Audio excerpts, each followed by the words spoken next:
The media greatly influences society. They inform people about what is happening. It permeates people's lives by creating their own criteria and opinions. In this way, the media moves the masses, creating different social movements. For over 60 years, the people of Ambazonia were deprived of such privileges. The privilege to enhance their own criteria and opinion. They have suffered cultural genocide for 6 long decades, but not in this age and not with undaunted ABC Amba News on board. You must understand that wars are fought and won in the media. The speed of the revolution on Ambazonia's quest for freedom cannot be explained without highlighting the diligent use of the media. Franco-Cameroon colonizers, among other strategic moves, weaponized the media against Ambazonia for so long, and they continue to do so even today. The question would be, how much do the oppressed people of Ambazonia need to counter the media rage? Indeed, how much more is required to stop the genocide? The carnage in Ambazonia didn't start today. In 1961, 1972, 1984, 1992, Ambazonians were slaughtered in huge numbers and help was not forthcoming. Why? Because the oppressor was the piper in the media.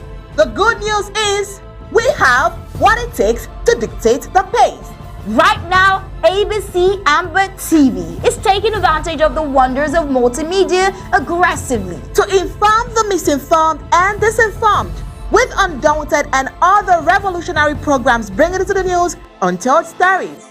Most importantly, to win the media war by taking ABC Amba TV into every multimedia platform. In a word, where the importance of storytelling can never be overemphasized, Ambazonians has to tell her own story, not the other way round. And like we say it always, Ambazonia must narrate her story accurately. We can do this together, you know, right? You are just a click away. Visit our website at www.abcambatv.com, and the steps are quite simple. With just a click on the website, you can become a club member with so many benefits. You can also make a one-time donation, advertise and showcase your goods and services at the marketplace on the website. That was easy, right? You're welcome on board. And thank you for opting for the winning team.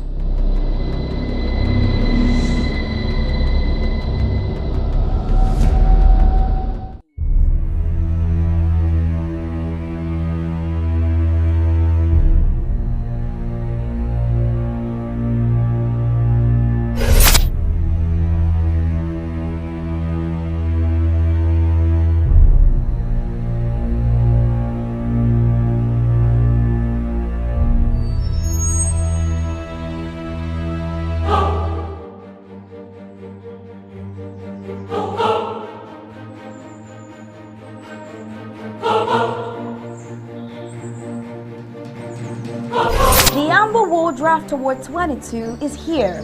People, it's time to win again. This is the time for us to draft until we draft. That must be our slogan and rallying cry now. And along the way, we should be asking ourselves some critical questions. Are we still enjoying 3 square meals a day? While our boys on the ground lack the basic gear they need to resist the occupiers? Are we still living a life of luxury and comfort, while our brave restoration forces lack medical supplies at the home front? Are we still throwing big birthday bashes while our restoration forces lack basic communication equipment to maximize their efforts? Are we still going on cruises and expensive vacations while our IDFs on the ground go without food and logistics? Are we still finding excuses not to make the necessary sacrifices and drafting big while our restoration forces lack the game-changing equipment that they so desperately need to bleed the enemy? On a daily basis, how much are we putting aside for our liberation, knowing that only through the fierce resistance are we going to liberate our beloved country? Are we providing the federal government and the CIC the means to carry out some of the critical intelligence and other special operations across the national territory? As we ponder these questions, we must remember that a goal that is not founded is nothing but a wish. And we must not let Ambazonia die as a wish, because we failed to fulfill our patriotic duties by making the great sacrifices befitting a great people. The World Draft once more is coming to your county. Stand up and be counted.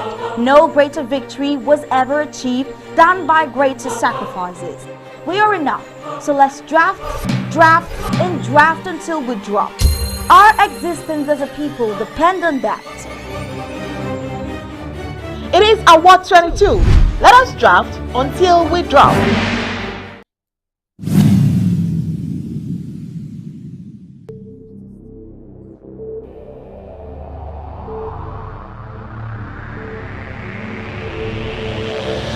The media greatly influences society. They inform people about what is happening. It permeates people's lives by creating their own criteria and opinions. In this way, the media moves the masses, creating different social movements. For over 60 years, the people of Ambazonia were deprived of such privileges. The privilege to enhance their own criteria and opinion. They have suffered cultural genocide for 6 long decades, but not in this age and not with undaunted ABC Amba News on board. You must understand that wars are fought and won in the media. The speed of the revolution on Ambazonia's quest for freedom cannot be explained without highlighting the diligent use of the media. Franco-Cameroon colonizers, among other strategic moves, weaponized the media against Ambazonia for so long, and they continue to do so even today. The question would be, how much do the oppressed people of Ambazonia need to counter the media rage? Indeed, how much more is required to stop the genocide? The carnage in Ambazonia didn't start today. In 1961, 1972, 1984, 1992, Ambazonians were slaughtered in huge numbers and help was not forthcoming. Why? Because the oppressor was the piper in the media. The good news is, we have what it takes to dictate the pace. Right now, ABC Amba TV is taking advantage of the wonders of multimedia aggressively to inform the misinformed and disinformed with undaunted and other revolutionary programs bringing into the news untold stories. Most importantly, to win the media war by taking ABC Amba TV into every multimedia platform. In a word, where the importance of storytelling can never be overemphasized, Ambazonians has to tell her own story, not the other way round. And like we say it always, Ambazonia must narrate her story accurately. We can do this together, you know, right? You are just a click away. Visit our website at www.abcambatv.com, and the steps are quite simple. With just a click on the website, you can become a club member with so many benefits. You can also make a one-time donation, advertise and showcase your goods and services at the marketplace on the website. That was easy, right? You're welcome on board. And thank you for opting for the winning team.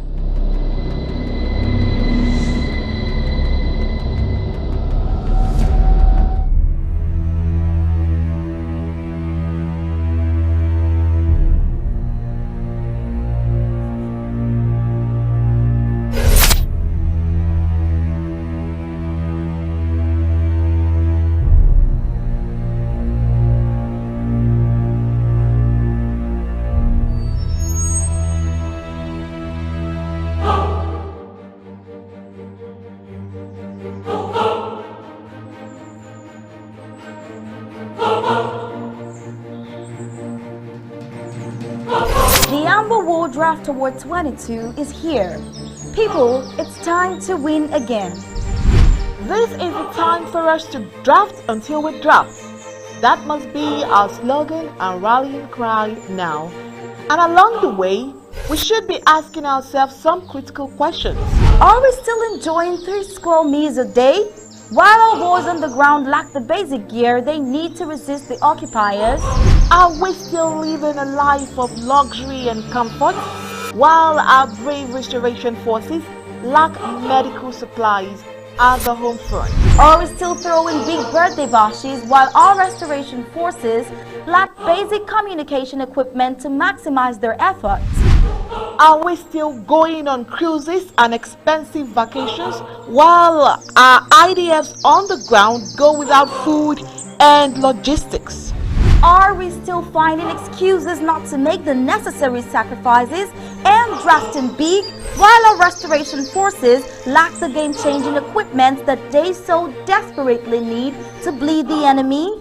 On a daily basis, how much are we putting aside for our liberation, knowing that only through the fierce resistance are we going to liberate our beloved country? Are we providing the federal government and the CIC the means to carry out some of the critical, intelligence and other special operations across the national territory? As we ponder these questions, we must remember that a goal that is not funded is nothing but a wish. And we must not let Ambazonia die as a wish, because we failed to fulfill our patriotic duties by making the great sacrifices befitting a great people. The World Draft once more is coming to your county. Stand up and be counted. No greater victory was ever achieved than by greater sacrifices. We are enough, so let's draft, and draft until we drop. Our existence as a people depend on that. It is Award 22. Let us draft until we drop.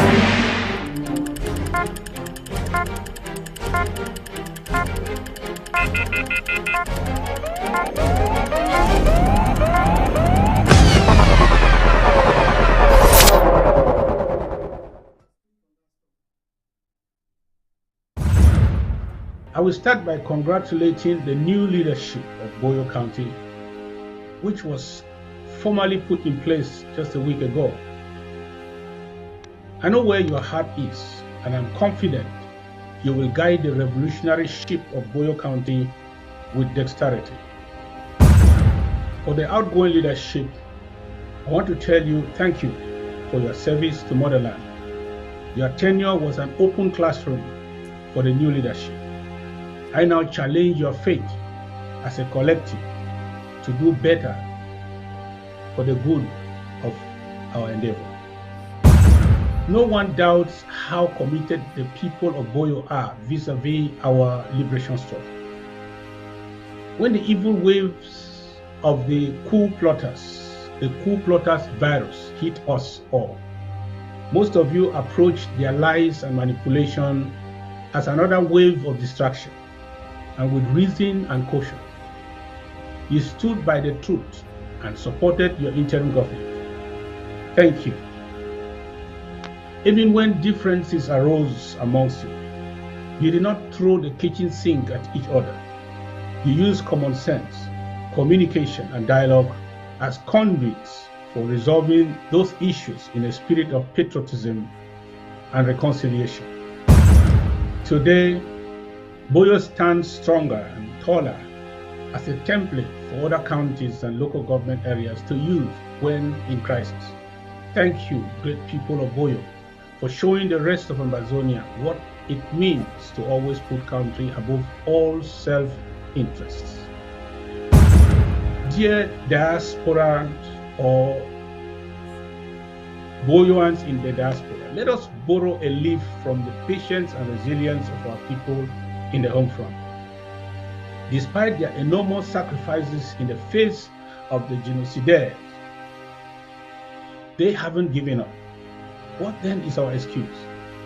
When we called on them recently to sacrifice 3 more days of lockdown in order to send an unequivocal message to slave master Macron of France, who came visiting his proxy in neighboring La République du Cameroon, our people in the home front, especially in Boyle, followed the directives of their interim government. We cannot bury our heads in a sand of insults, hoping to escape the realities of our deserted villages. We must arise.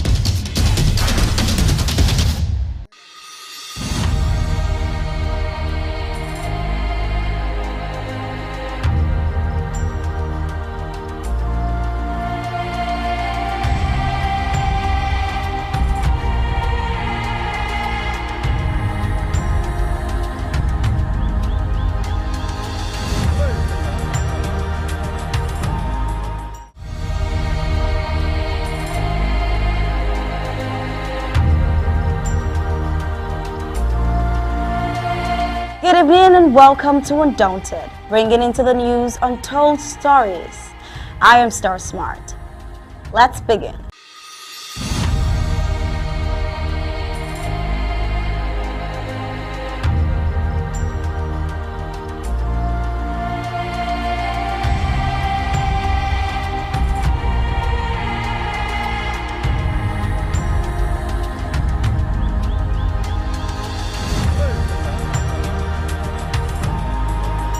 Words of the President, His Excellency Samuel Ikome Sako. It is an honor for me to be amongst you once more in the land that bore Ambazonians' finest for beer and statesman, the Right Honorable Augustine Ngom Jua. His political astuteness and revolutionary awareness reawakened our people after the 1961 fiasco that led us into this unholy cohabitation with La République du Cameroon. A journey to Boyle is likened to a pilgrimage to the land whose sons and daughters' blood served as the foundation mortar upon which the earlier bricks of this liberation phase were buried for a sacrifice. The earlier martyrs like Sam Sawyer and all the innocent civilians in Boyle whose blood was shed by La République du Cameroon's genocidal thugs are the initial period of this liberation phase. We honor you. Wow! It was on that very high note that the Commander-in-Chief of the Ambazonian Restoration Forces, leader of the Ambazonian Liberation Movement, and President of the Federal Republic of Ambazonia, Dr. Samuel Ikome Sako laid down the foundation for the commencement of Boyle draft. We get into details in the news. After the groundbreaking jamboree, the Menzam County resounding great launch successive drafts have been only equal to themselves from the queue in Manu County to Boyle County via the ABC Amba TV draft. These engagements is visible signs that from the Atlantic to the Savannah via the Midlands, Ambazonians from all the 13 counties and the 61 local government areas are all hands on deck to regain their freedom. As you already know, over the weekend it was Boyle County that drafted big, over $40,000 one night. We are told that few hours later the amount escalated. From our estimation, it may be getting close to $50,000 really very soon. Congratulations, Boyle. Colonial General Buba's propaganda doesn't seem to move the interim government nor its restoration forces. I am sure you would love to know what we think. But before that, grab a seat and let's get the prime headlines.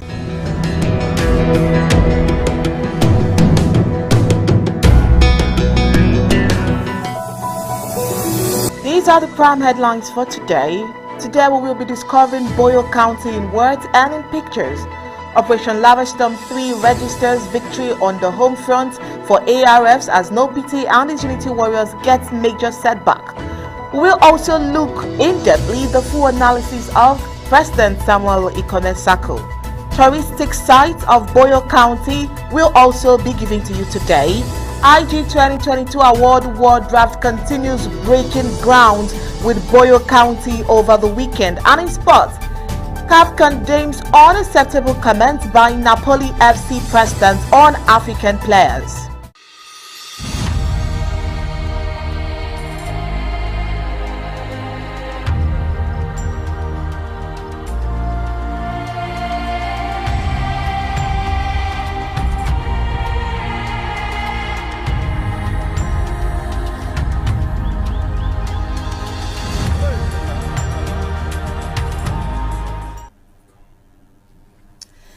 As you already know, over the weekend it was Boyle County drafting big, over $40,000 in one night. We are told that few hours later the amount escalated. From our estimation, it may be getting close to 50K right about now, and you know it's a big one, and we must say congratulations to Boyle.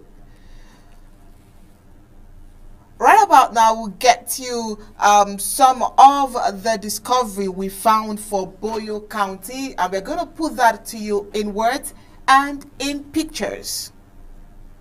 Boyle County is divided administratively into 4 local government areas and in turn into villages. The 4 local government areas are Fundong, Njinikom, Bello, and Bom. Let's see Fundong Council. Fundong Council is found in Fundong local government area in Boyle County of the Midlands of Ambazonia. It is located within the grassland savanna area of the mountainous Western Highlands, Ambazonia. It is situated about 68 kilometers from Bamenda metropolitan city. It is surrounded by Wum local government area to the west and to the east by Noni local government area, while to the north it is bounded by Fungom local government area and to the south by Njinikom. This is where we will begin the full briefings of Undante tonight. We started this discussion on Saturday, but due to the technical hitches we had, we decided to revisit it again today. Of course, I am Onyi Okbala. Mr. Smart is here as always. Good evening, sir. Good evening, Onyi. The entire local government area covers a land surface area of about 519 square kilometers with 34 villages and numerous quarters. Abo, Abu, Achain, Achene, Aduk, Ajung, Ake, Alim, Aloing, Ameng, Anyim, Atoini, Atundum, Baiso, Bolem, Boyu, Ebosung, Fudwa Hausa, Fudwa Native, Fundong, Lasibi, Ijin, Ikrijua, Ilong, Isaibu, Juafef, Kumtem, Laikom, Le, Mbam, Mbeksa, Mbisi, Mbo, Mbonkisu, Meli, Mentang, Mua, Mungum, Mutaif, Ngwa, Ngwankuma, Nkonkum, and Ntegum, Wainchia, Yui, and yeah, these are the places there. The total population of Fundong Council area is estimated at 90,000 inhabitants, and you surely would like to know the history and people of the council. The Fundong Rural Council was created by the colonial presidential decree of number 77203 of 29th June 1977, following the organization of councils as laid down in law number 7423 of 5th December 1974. Being in Menchum County, Fundong Rural Council had its administrative center at Fundong.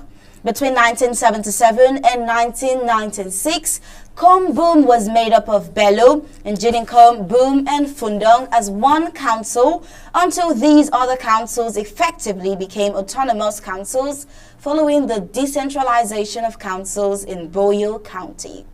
There are 9 ethnic groups within the Fundong municipality, namely Kom, Hausa, Mbororo, Fulani, Banso, Bayangi, Bali, Nje, and Boom.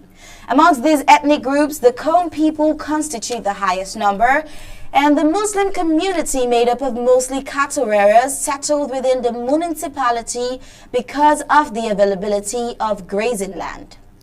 All right, let's go to Njinikom Council. Let's see the description of the municipality. The Njinikom Council is found in the Njinikom local government area in Boyle County in the Midland region of Ambazonia, situated about 54 kilometers from Bamenda. The Njinikom local government area is surrounded by the Fundong local government area on the north and west side, and by the Bello local government area to the south and east, and by Oku and Babisi local government area. While to the north, it is bounded by Noni local government area, and to the southwest by the Bafut local government area. The local government area was created in 1996 and covers a surface area of about 173 square kilometers. The estimated population of the Njinikom Council is about 40,000 inhabitants. The municipality has 15 villages and 3 quarters: Asuchu, Bamikumato, Babong, Bochem, Chaku, Elei, Ijim, Iso, Kifuni, Mbenui, Mbefiku, Webomiku, Webomi Twen. There are 3 ethnic groups in the Njinikom local government area, which includes the Kon, who are Tikas, the Mbeni people, who are from the Widikom and constitute part of the Obang tribe, which migrated from the Momo County to the Menchum River Valley and then moved from there to settle in Kom after the Fund's permission, and the Mbororos, who constitute a minority. These ethnic groups operate cordially as people of the same municipality under the rule of the Fon of Nkom, to whom the chief of Mweni and the leader of the Mbororos pay allegiance to. There's a lot of interesting facts about the people of Boyle. Now to the historical profile of the Nginicom Council. The Nginicom Council is a result of an evolution from the 1940s, which began with the Tikari group, which had its headquarters in Ndop. This was later modified to the Wombe County Council in 1948, and then to the Kom Clan Council or Kom Native Authority in 1950, which included the Boom area in the Mentrum Division with the headquarters in Lai Kom, now in the Fundong local government area. 13 years after, in 1963, it was once more modified as the Kom Boom Caretaker Council, and the headquarters moved to Nginicom with the first appointed official chairman, Mr. Cyril Mute Mbe from Kom. All this was done under the Southern and West Cameroon administration. Again, on July 15, 1968, the West Cameroon Secretary of State for the Interior, Honorable B.T. Shaka, issued a revocation letter that terminated the Caretaker Council and created the Kom Boom Council, and the headquarters remained in Nginicom. Later again in 1972, it was renamed the Kom Boom Council, and the headquarters moved to Fundong and again changed to Kom Boom Council, but the headquarters remained in Fundong in 1978. From July 20, 1985, under the rule of Mr. E.N. Ndi as municipal administrator, it was changed to the Fundong Rural Council. That was not going to be the last change to be faced, as in 1996, the Fundong Rural Council was split into four, amongst which were the Bello, Nginicom, Fundong, and Boom Rural Councils. All right, let's talk about Bello Council, the description of the Bello municipality. Bello Rural Council was created by Presidential Decree number 93/321 of 25th November 1993, and its municipality covers the entire local government area. The council went operational in 1996. Until date, 3 mayors have been at the helm of the council. Presently, it is simply called the Bello Council. The Bello Council is found in Bello local government area in Boyle County of the Midland region. It is located within the grassland savanna area of the mountainous Western Highlands region of the southern Cameroon's Ambazonia. It is situated along the Bamenda-Fundong Highway, about 50 kilometers from Bamenda. It is surrounded by Fundong and Nginicom local government area to the west, and to the east by Okuambebisi local government areas, while to the north it is bounded by Noni local government areas, and to the south by Tubar and Bafut local government areas. The entire local government area covers a surface area of about 346 square kilometers. The Bello municipality covers 34 villages: Abo, Acha, Afua, Anjang, Anjin, Anyanjwa, Asu, Bango, Bello, Bicham, Chwaku, Dichi Chami, Elemigo, Fuli, Fungo, Ibalavin, Jingfuin, Dwambu, Kitchu, Mbesa, Bingo 1, Bingo 2, Mejang, Mejung, Mugo, Ndawara, Ngemsibo, Njini Kejem, Ntum, Ntunfei, Sho Soi, Tumuku, Twalatwa. And these villages, the whole place has a population estimated of 90,000 inhabitants. There are basically 5 ethnic groups in the municipality. These are the Koms, Mbesas, the Fulanese, the Mejungs, and the Mejangs. The dialects spoken include the Kom, Mbesa, Mejang, Mejung, Baicham, and Fulani. Pidgin is a lingua franca that is very popular, especially in the urban space and amongst the young. We're moving to the historical profile of the Bello Council. Bello Rural Council, whose municipality covers Bello local government area, was created in 1993 from the then Fundong Council and went operational in 1996. Presently, it is simply called Bello Council. From creation till date, 3 mayors have been at the helm of this council.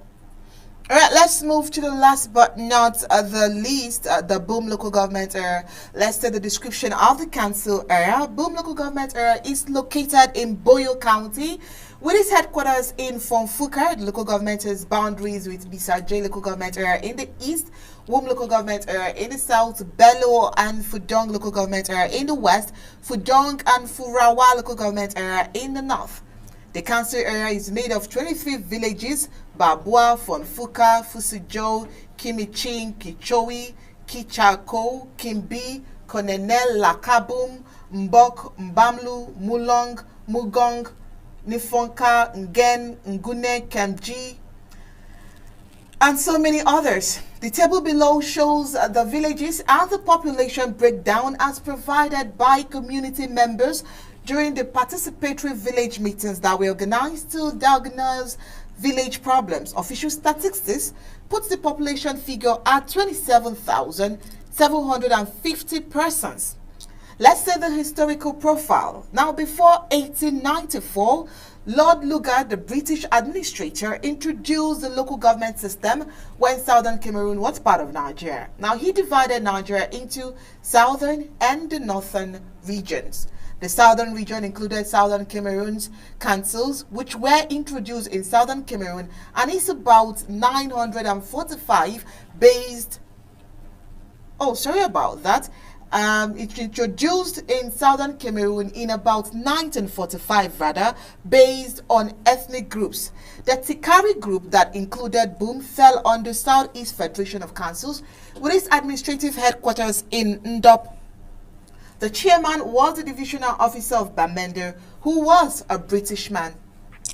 To add to that, the fact is, in 1948, the administrative structure of the council was modified and the Wom Divisional Council was created and headed by Mr. Lucas Ncham from Bango in Com.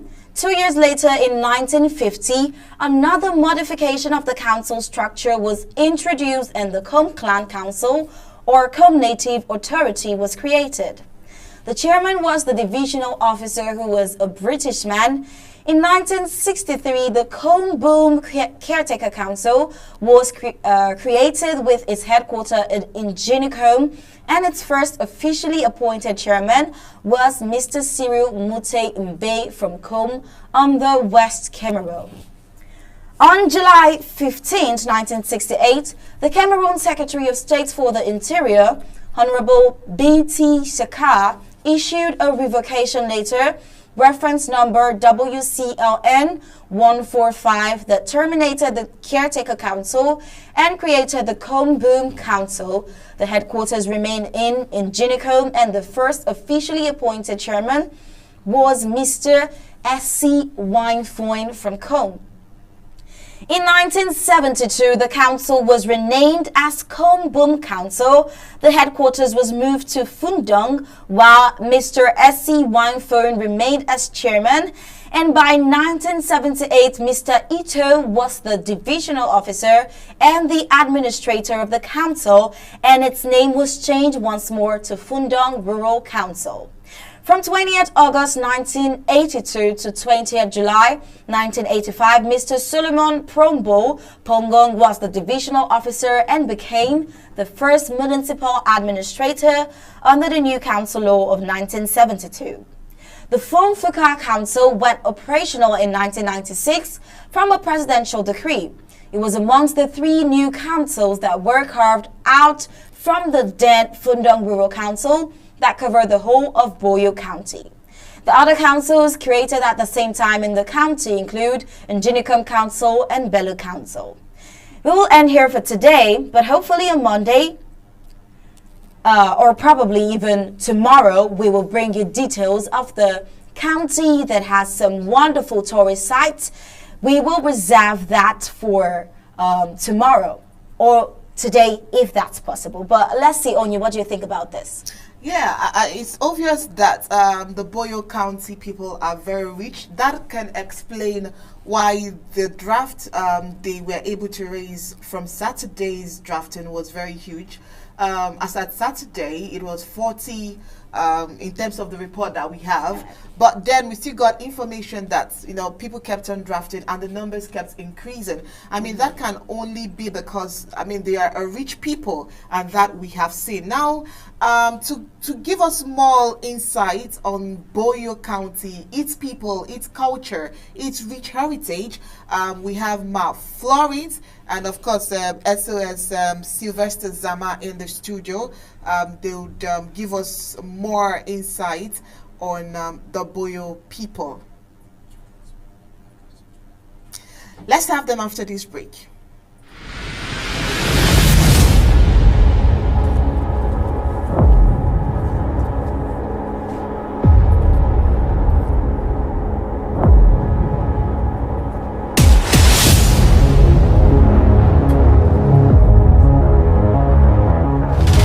You're watching the People's Television, ABC Amba TV, the voice of Ambazonia. Stay tuned. Alright, so we have right now SOS Sylvester Zama. Of course, he's in the defense. He's also the special operation. He's in that department. We also have Marichel. I'm sure Marichel is from Boyle County. She's also here with us today. Marichel, are you here? Oh, Marichel, nice to have you. Good day.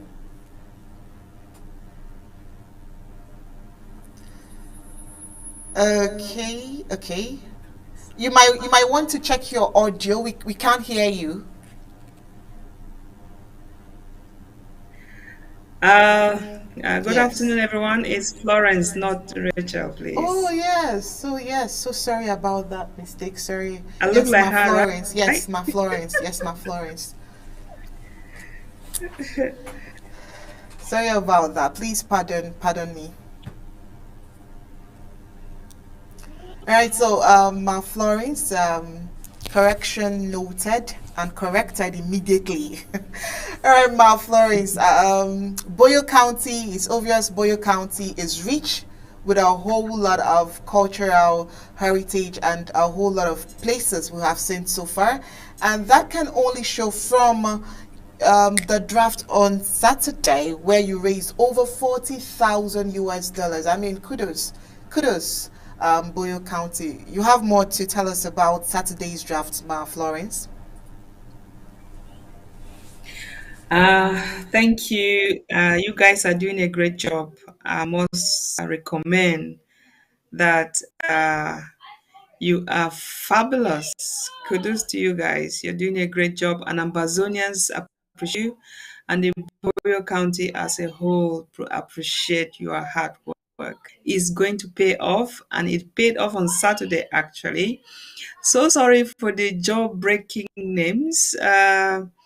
You're not doing bad. Some of them you really pronounce them well, like the Beacom people. Thank you. Let me say something.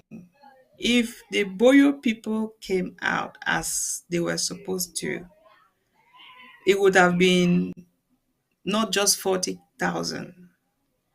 We drafted the first 2020, we drafted over 100,000.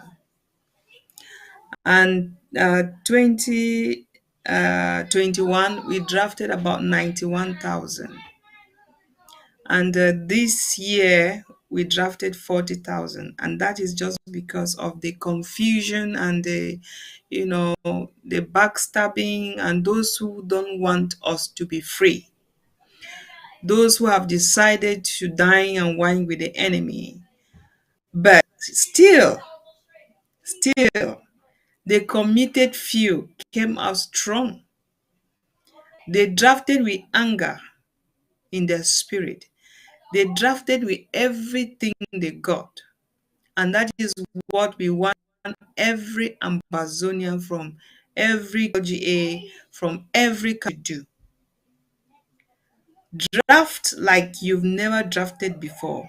Even if it's only you, draft like you've never drafted before. to shame the devil, because they never thought, or let me say, they thought we are finished. And these over 40,000, more of them is in cash. It's not just pledges. As some of them will say, it's Facebook. Yes, let it be. But those who know, they know. Those who don't know, they don't know. The men on the keyboard typing rubbish. So my dear sisters, my dear Ambazonians, continue to support Boyle. Our boys on the ground are standing tall, and we will fight, and we will draft until we will draft no more. We will draft on here. Come sun, come rain. It doesn't matter who is doing. The worst thing that coup plotters did was to try to break the interim government. Because those who are left, they have drafted, they have tripled their draft actually, and they have paid. Yes. Because of anger, they really became so angry and saying, this is what I'm going to do. Thank you, my darling. Florence, thank you so much, and I'm sure that the Boyo people will still do more before the end of the week. I'm sure that the amount will definitely rise.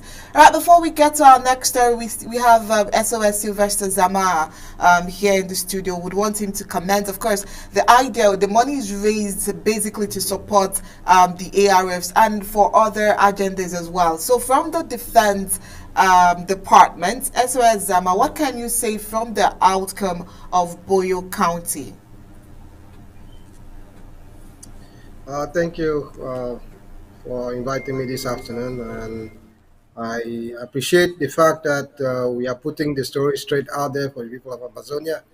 Boyo came out swinging as much as they did, yes, on Saturday.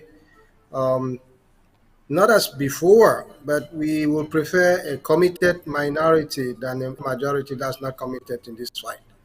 This is a fight to the finish, and Boyo's contribution to this fight was made loud and clear.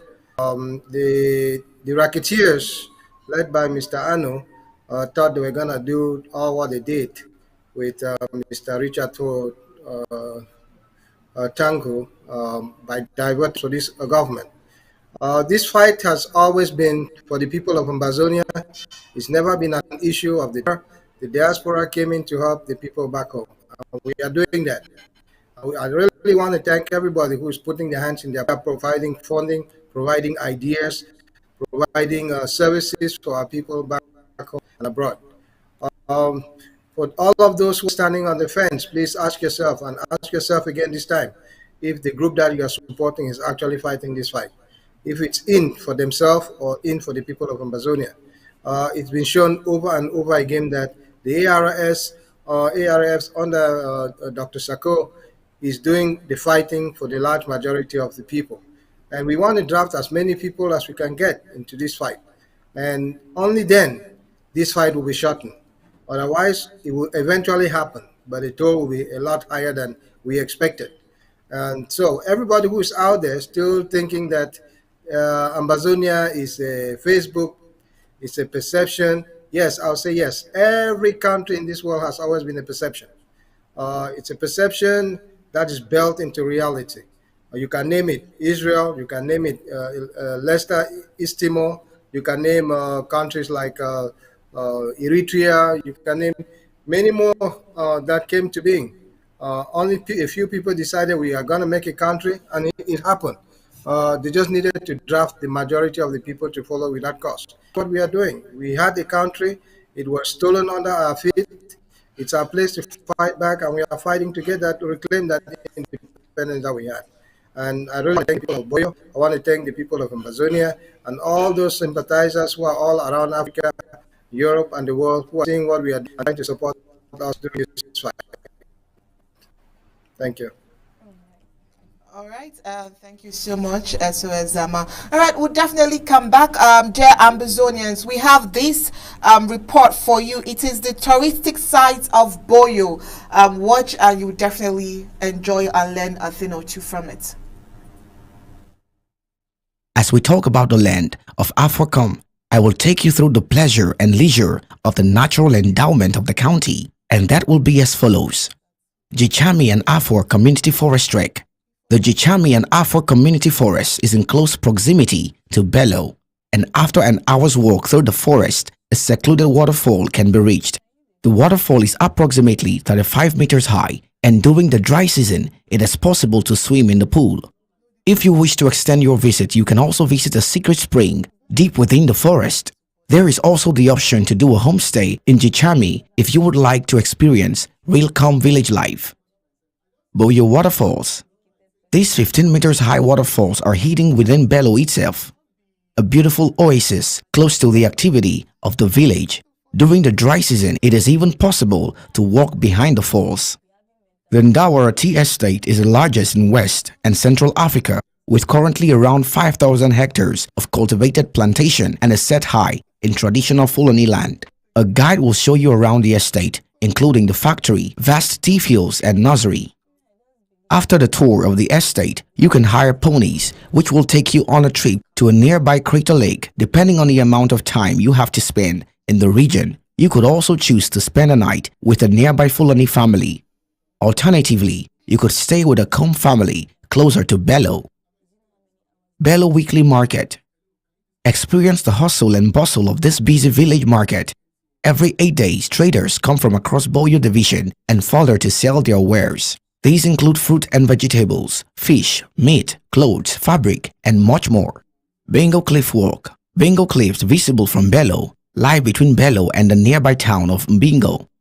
They offer panoramic views for many miles, and on the walk, you also pass a mystical waterfall, some 100 meters high, which offers the perfect picnic spot. Bello Natural Pools. Beautiful natural pools where you can take a dip. Kimbi Game Reserve. Kimbi Game Reserve was created in 1964 according to the West Cameroon Gazette number 30. It is located in Boyle County, in Bom local government area in the Midland regions of Ambazonia. The reserve is host to some trees, bird and animal species. No actual census has been carried out since the creation of the reserve, hence the need for management plans. St. Martin de Port Catholic Hospital in Nginicom, Southern Cameroons. St. Martin de Port Hospital is on a Catholic compound that also contains a convent, orphanage, schools and outreach programs.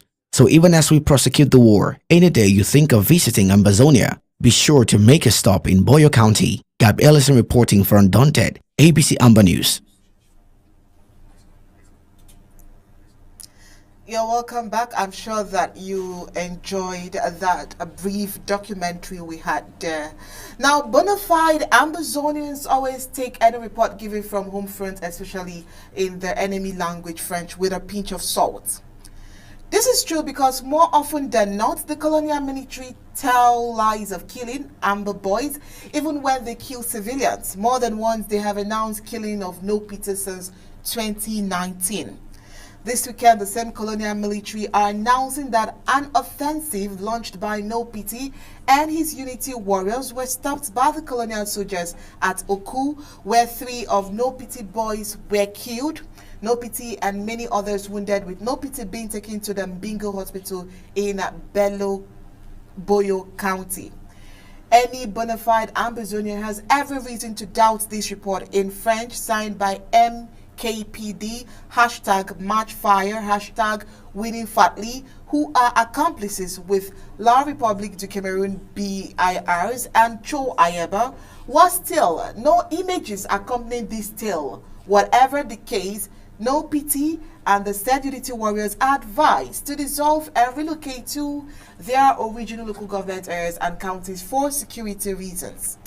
And it was on this note that Dr. Sacco, in a keynote in a speech at the Boyle War Draft this weekend, cautioned the ARFs to redouble vigilance and remain alert in order to check infiltrators and manipulators. He warned the valiant ARFs not to unite only for uniting's sake, because unity, as seen with the so-called unity warriors, has brought a lot of losses to the struggle. Last week, however, according to Boyle County's situational report of August 6, 2022, the almighty Boyle warriors confronted La Republic du Cameroon terrorists, sending 6 of them to the land of no return. The story goes that the Boyle warriors had mapped out a counter strategy after the colonial La Republic du Cameroon military had tried to invade their barracks at Kikaikom. Tactically, they allowed the enemy in their hiding positions and attacked the colonial brigade at Squares and their colonial company at Tobin, respectively, all in Kumbo local government area. In these 2 places, the valiant Boye ARFs caught off guard the terrorists, and a total of 6 of them were killed. The Boyle County Situational Report maintains that many other La Republic du Cameroon terrorists sustained life-threatening wounds and were left to fend for themselves and tell the stories to others. The Boye warriors are once again calling on La Republic du Cameroon terrorist elements in Boye and Ambazonia as a whole to hand over their weapons to the nearest Ambazonia Restoration Forces ARF's base and be given a safe passage to a safe neighboring country. The Boye warriors are also calling on all Ambazonians, friends and well-wishers, lovers of the sublime ideas of justice, freedom, peace, liberty, and independence to continue to support them so that they can continue to fight the great fight and to fight these terrorists until they capitulate and leave our territory.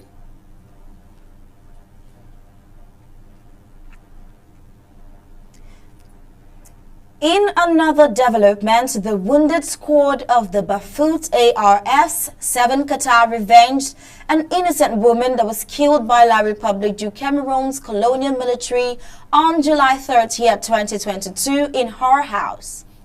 The wounded squad went on the rampage, killing La Republic du Cameroon's colonial soldiers, calling on the other La Republic du Cameroon's military to come and drop their weapons.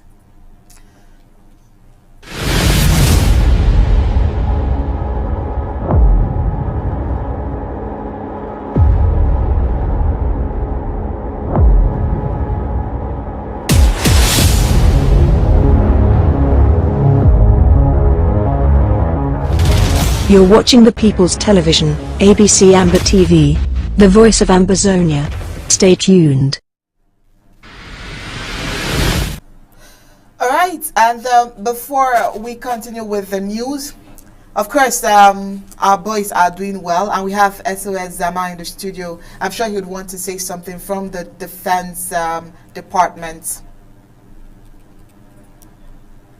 Well, we are pressing forward with the war. We are moving forward to Boya. In all areas, the attacks going on against the enemy. The enemies are falling like flies. Even though we are used to having these videos of people, that is not a priority for our soldiers right now. We can see from the different families in East Cameroon how they are mourning their dead, how they are crying their fallen soldiers. It's a war that we never asked for, but we are standing strong. We are defending ourselves, and we are telling all our troops in every little cranny of Amazonia to stand strong, despite all the misinformation that La Republic is putting out there that they've killed this, they've killed that. Well, in war, it should be understood that people die. People die, of course, but the level at which they are doing the things that they are doing, they are only doing the things to us with accomplices like Ayaba and his Ayaba Defense Force. What we've never had in the history of this fight for 6 years, we've never had a mass killing of 10, 15, 20 soldiers like it happened in Batibo recently. All those things are all in fight and in play by Ayaba to position himself in favor for La Republique. We are telling our soldiers all on the ground to stay clear of these unity forces that are coming in their communities, to stay away, do not include any new person, because a lot of them are coming in like new individuals trying to come to the fight. Yes, if they wanted to fight, they should have started this fight long time ago. Nobody should be admitted into this fight, or anybody who is admitted into this fight sent in the forefront to go face the fire like any other person. But our people should be wise. We are doing a great job. We are doing a great job all through the territory, from Batibo to Mezam to Bui to Lebielem and others. Even though they are saying, "Oh, we are clear, we've installed got a DO, an SDO in Lebielem, with no person from the outside. Only the governor and his friends were there to receive the SDO. A lesson to him is that let him go back home. He does not have any person to wait for him. He should go back home, otherwise he will go back in a casket. We've told them this, and we've told them this lesson severally, because we are here to stay. Amazonia is here to stay, and we are here to fight for it. The days when we used to run away from them are gone. We will confront them and we'll fight bullet for bullet, fire for fire. And these things are going to continue until the liberation of Amazonia. It will happen. So for those of you who are sitting on the fence out there grumbling, "Oh, internet country," it's an internet country for now, but it will be actualized. All right. I was coming to the part of Unity Warriors, but good thing you already talked about it, because Ambazonia is seeking liberation and out of the hands of La Republic du Cameroon, and different forces coming together to form something called a Unity Warrior, with not being a part of the ARFs, the Armed Restoration Forces, that is well known by real Ambazonians, is something that is a little distracting from the purpose. Indeed, it has caused more distractions. It has caused more harm than good to the struggle. Well, in regards to the home front and the security there, what is the Armed Restoration Forces doing in regards to the loopholes that has been in the home front? That's Ambazonia. Restoration Forces. Our restoration forces are quite busy, but the fact that you have elements in the family, it's always easy for somebody to go by to bypass your alarm systems in your house if they know the codes, to bring an enemy inside. We have those openings. We have them. It's a tenuous job that we do on a daily basis, but we are trying to keep those people out the door. We are trying to identify them early and neutralize any of those people getting to our systems and to our camps and to our fighters. But at the end of the day, we're telling our fighters to be mindful of the fact that they are in a war situation by enemies. They'll be lured with women, with money, with little trinkets like watches and cell phones, to take them out of their comfort zone for them to be killed. We want them to be wise. We want them to understand that you do not make new friends during war. Any friends that are coming during war, you have to be very, very wary. Having a united front has always been what's going on in Amazonia, because we have people who've moved from one local government area to help fight in other government areas. We have that in Meme, we have that in Fako, we have that in Lebielem, we have that in Mezam, we have that in Batibo, we have it in Bui. The case that people go in to help back up each other is nothing new. So the Unity Warrior has been like a hydra with so many different tentacles that are reaching into places and causing a lot of havoc. These people have done a lot of killing of our soldiers, and a lot of our people have been compromised with that force. It's an artificial force. It's a proxy force that have been co-opted, even though most of the people do not understand that they are fighting for a proxy force in La Republique under the guise of Ayabacho and his people. But as time goes on, people are getting more and more the information based on what happened in Batibo. Is showing that yes, all these people were set up. It's showing that the people in A4 and in Bafut, 7 Kata, were set up by the same Ayaba and his groups. But we cannot let these people keep deceiving our soldiers. And let me not put it like that. I say our soldiers should not let themselves to be deceived often and be slaughtered like they did. We've never lost soldiers as many as they've done in the last month or so. But we have to be wise. We have to be wise that who we are talking to, what we are talking to, and what we are releasing. Do not have camps that are based in one location for months. Guerrillas do not sit and wait. They move on. They know the territory. They know the ins and outs. They know when to go in and when to come out. And I think having a camp in one location is detrimental to our fight. And we are telling our fighters to keep on moving and attacking the enemies in their flanks and their very, very weak flanks, So the war continues, and we are doing very well. Anybody who is saying the contrary should go and look at how many soldiers Cameroon is recruiting on a monthly basis. Those soldiers are not just vanishing in the battlefield; they are being killed. They are being killed. They are not deserting, like they say. They are being killed in the battlefield in Amazonia, and the more they bring, the more we'll kill. Is that just the nature of this war? It's an attrition. If they cannot kill our soldiers, they go after our civilians. They pick out mothers in their rooms, pick out kids and fathers in their houses, in their beds to kill them, and put a gun on them and say, "Oh, they are Amba warriors." Uh, if that's a new thing, every person is an Amba warrior. The mere fact that we've been oppressed all this while, everybody has been affected and everybody is pissed off. And I think that's the right thing to do. Everybody should be pissed off and fight as hell. We should fight and fight to the death. That is what we must do. Okay. All right, SOS Zama. Indeed, everybody must fight to free Ambazonia, to liberate Ambazonia. In regards to the loopholes in the home front, there is a flyer going round of a new FM that is about to be put in place of the last FM of Lebelem that just passed away. What do you have to say in that regard?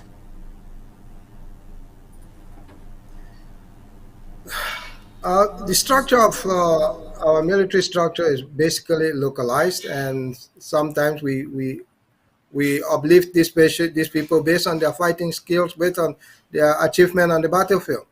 Um, for those who are going around trying to say they want to put somebody as an FM, yes, we need to find a successor pretty quick for FM, okay, in that area since his demise, or because it gives the impression that this thing is dead with the field marshal. Field marshal was not the only fighter in the BLM. We have thousands of them fighting. Some of them had withdrawn because of some of the conditions in the field based on field marshal's own rapport with them. But I think these same people are still going to keep fighting because the conditions of the starting fighting has not changed. The people are still there, the conditions are still there, and they are going back to reconstitute themselves. The red dragons are diminished in terms of numbers and have gone to different factors. It doesn't mean that we have camps in Alo, we have camps in Webani, we have camps in Fontem and in Menji. Let them not just think that these people, our soldiers, have disappeared in the forest and stay there. We are not going to stay in the forest. We are going to come to the cities. We are going to come to Menji to welcome that new SDO who is there. Our people are really, as we said, we will listen. The government, the president seeks advice from all the local government administrators, the defense apparatus areas, and from the defense department to name those field marshals. And it's not a position that's just named for namesake. It's just means on the prowess of that particular person in the battlefield. And those things can be counted.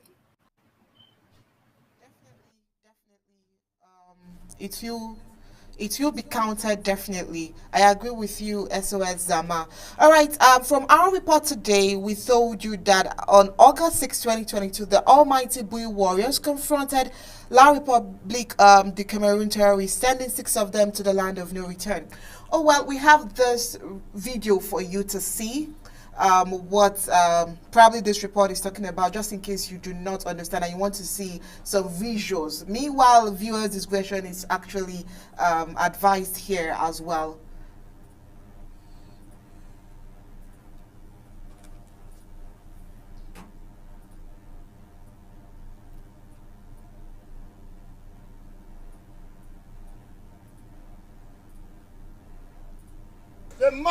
No joy! Now Hundes yes. For them, 10 people when they go die. Oh no.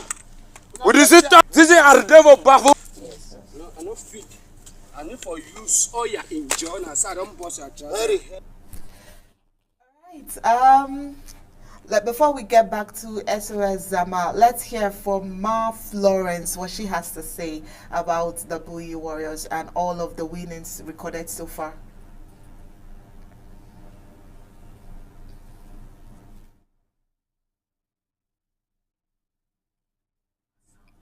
Ma Florence, you might want to check your audio again. Yeah, thank you.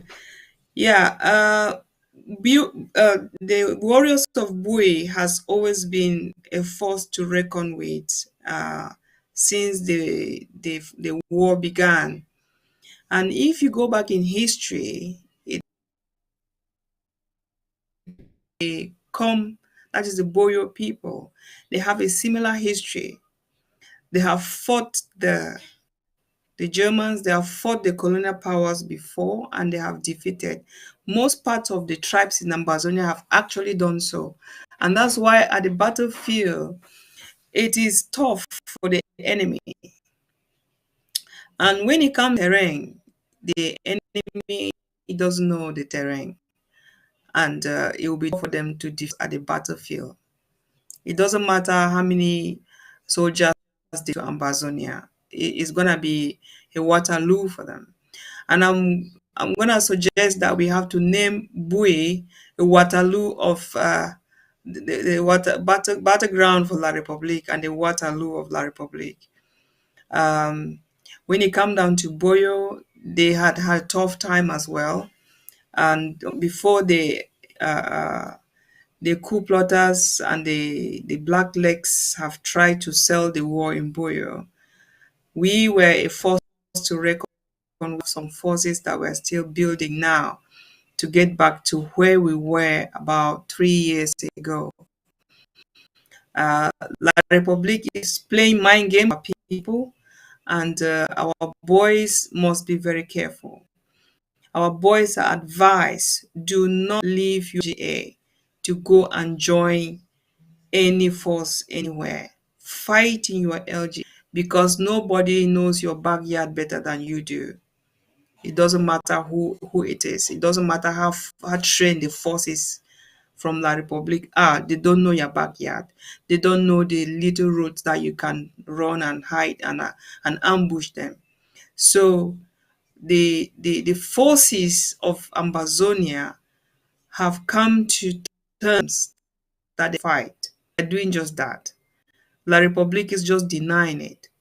But the time shall come when they longer deny it because they cannot defeat us at the battlefield. It is a fact. Thank you.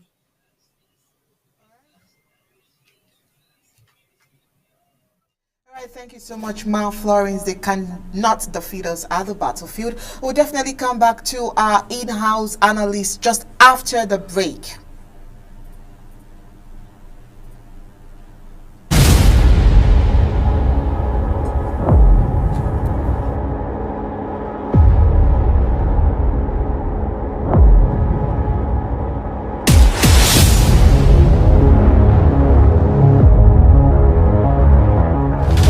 You're watching the People's Television, ABC Amba TV, the voice of Ambazonia. Stay tuned.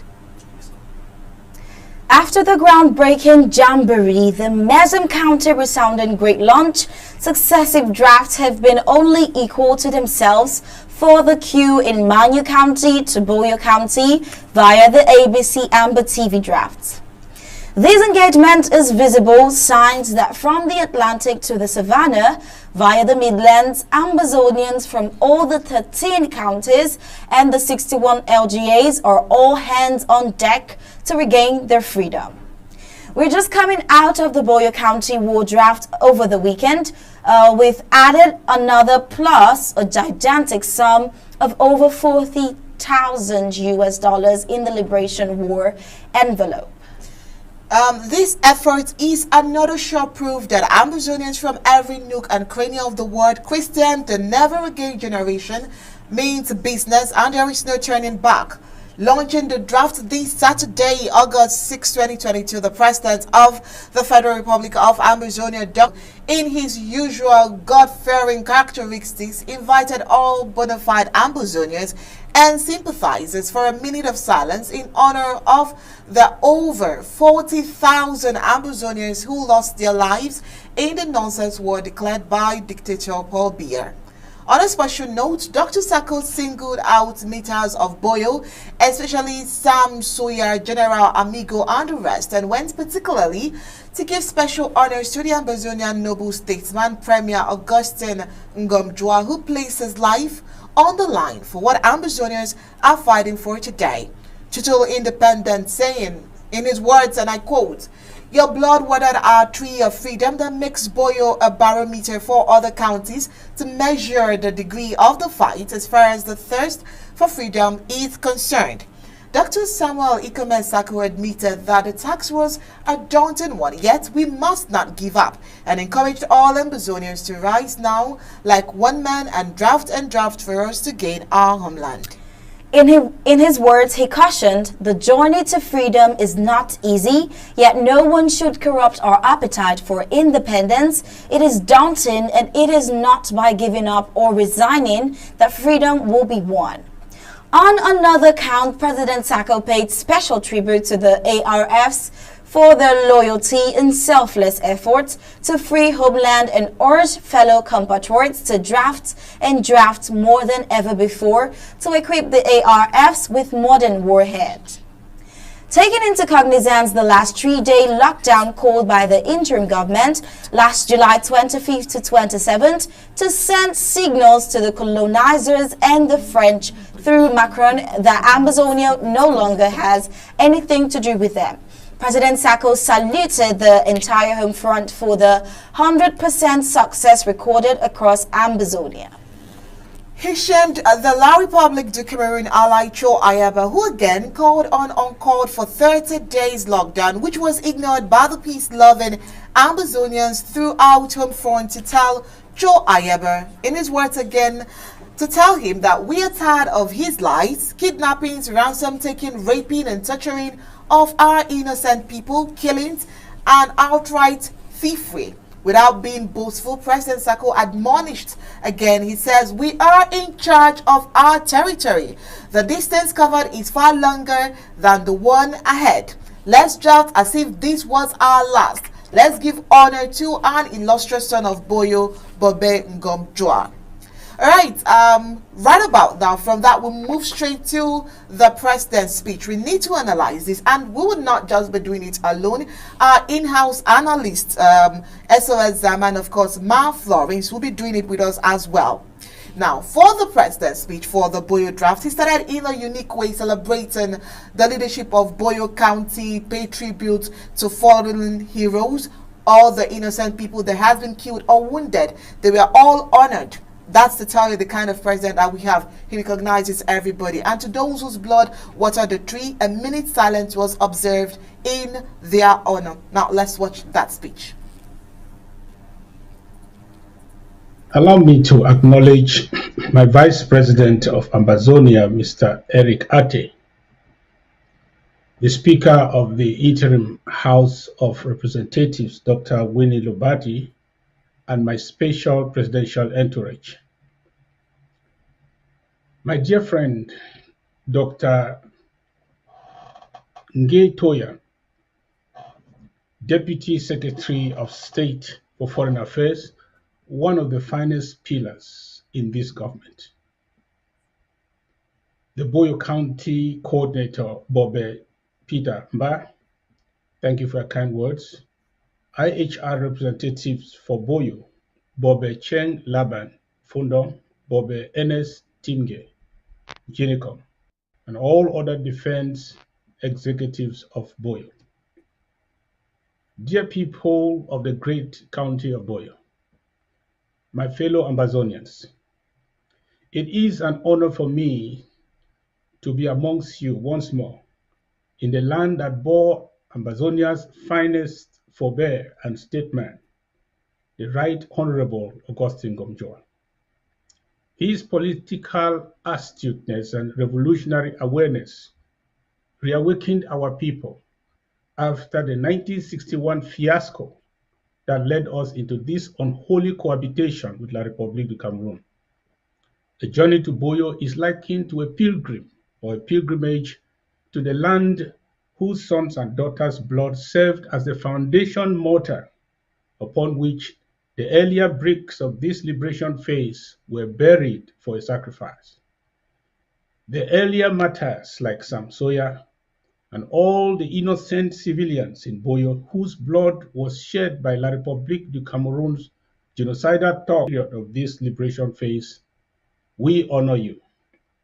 We also pay homage to valiant heroes from Boyo like General Amigo and the brave Ambazonia restoration forces of this county who mounted a bare-knuckle insurgence against the sophisticated occupation army even before we could organize financial resources in the diaspora to support them. Their raw courage during the early stages formulated our resolve, dictated our trajectory, and sealed our destiny as the never again generation that will surely liberate our people. Let us pay tribute to them and all our forces and civilians in Boyo County, whose blood has watered the tree of our collective freedom. A moment, please.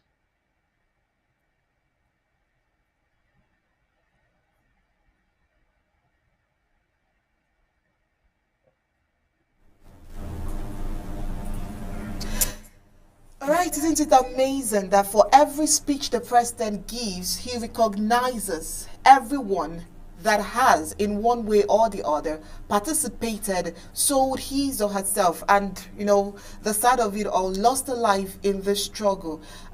It's not every leader, it's not every president that appreciates, like our very own president, Samuel Ikonesako.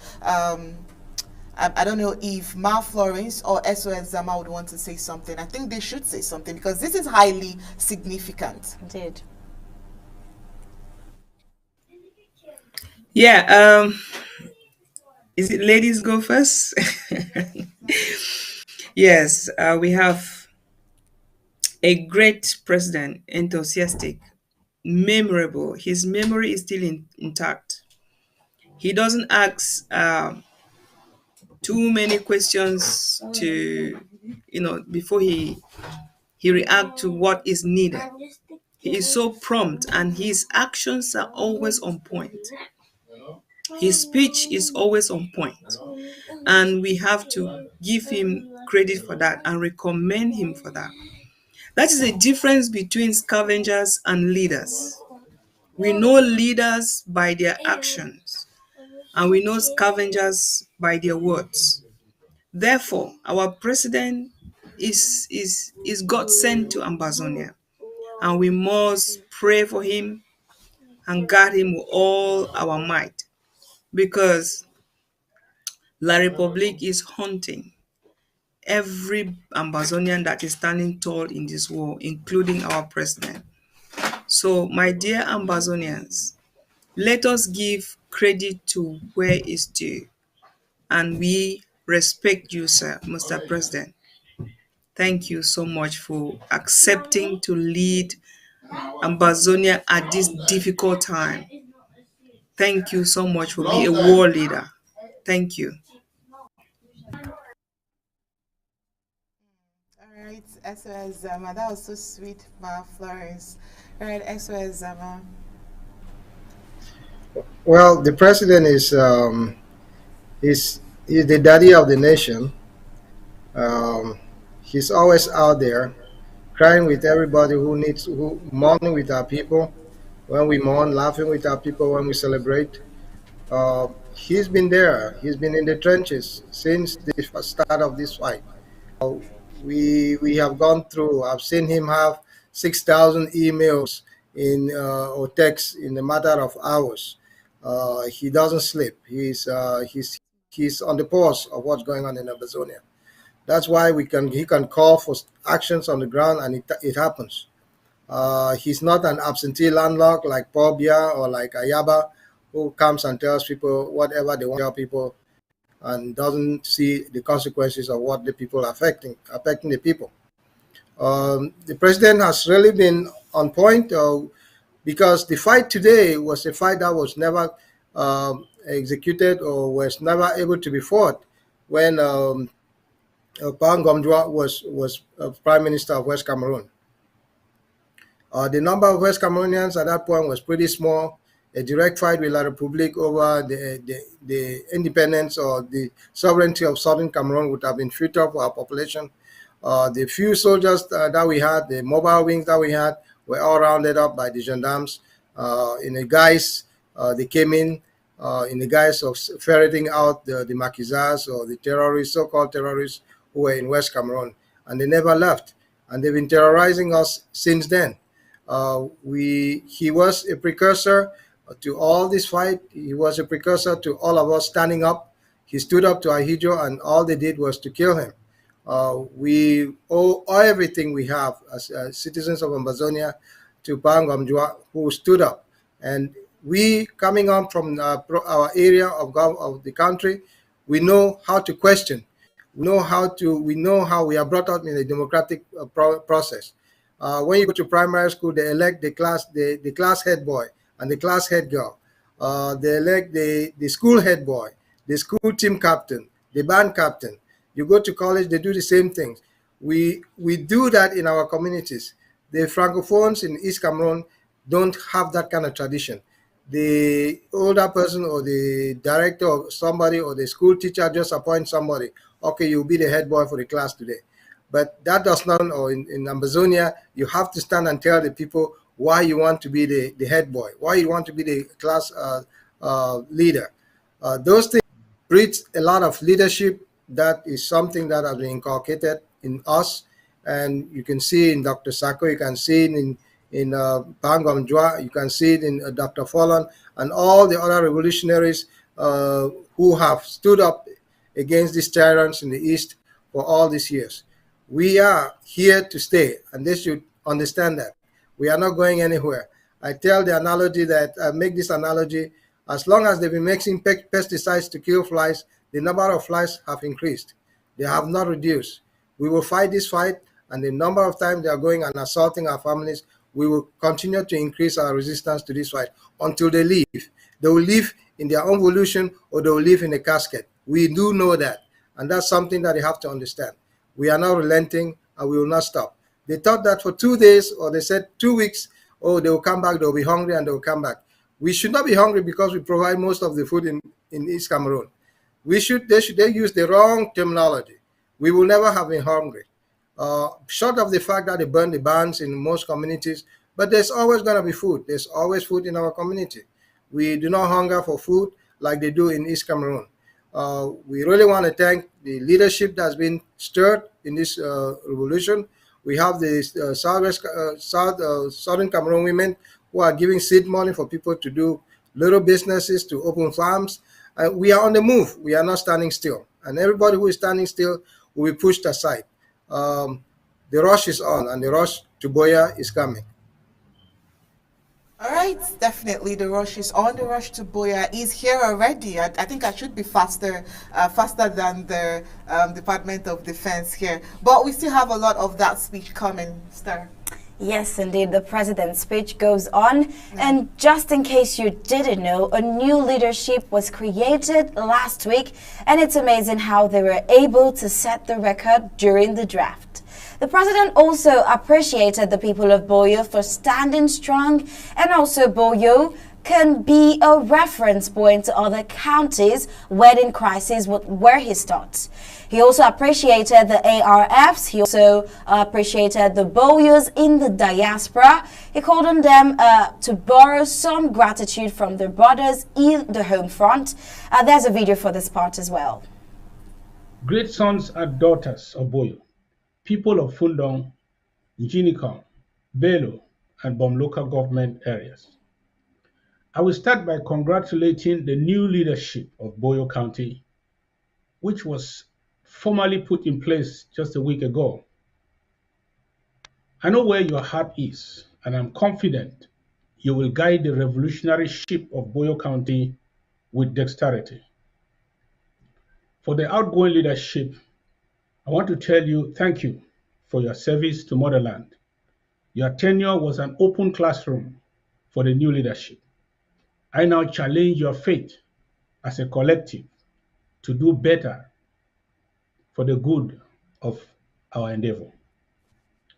No one doubts how committed the people of Boyo are vis-a-vis our liberation struggle.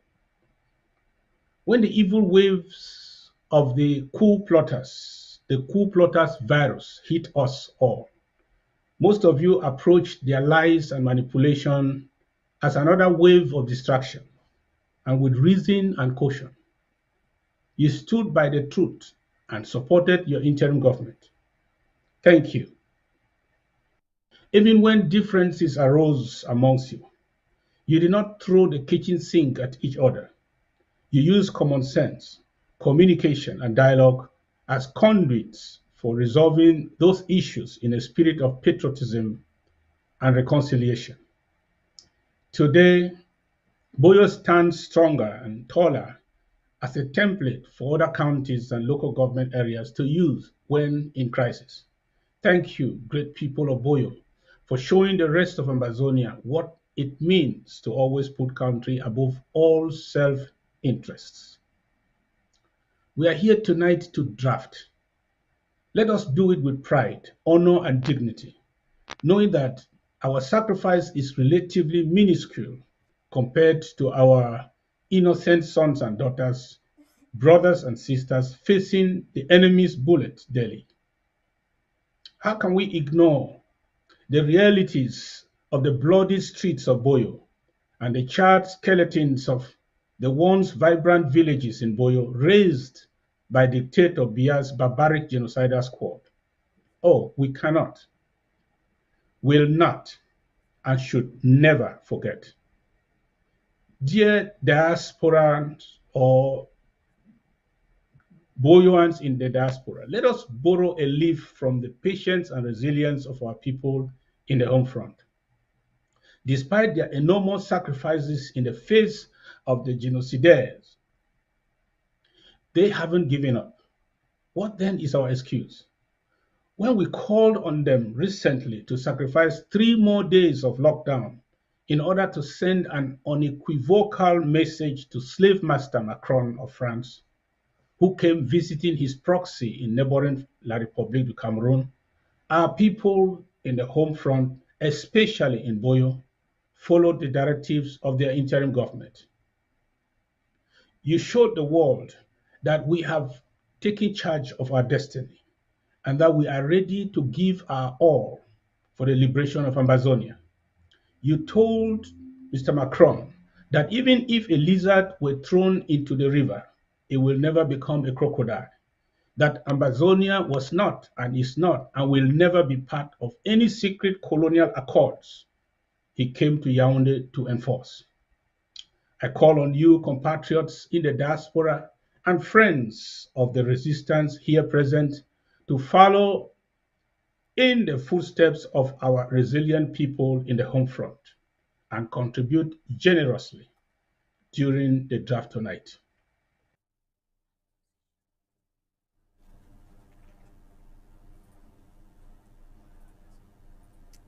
All right, that snippet there from the president himself. You heard it. This one is to you, Ma Florence, as a Boyo born or a Boyo, a citizen of Boyo. What do you have to say? We've said a lot of things about Boyo, given statistics, geography, and everything else, ethnic group and all. What do you have to say aside the things we've mentioned, particular to Boyo County?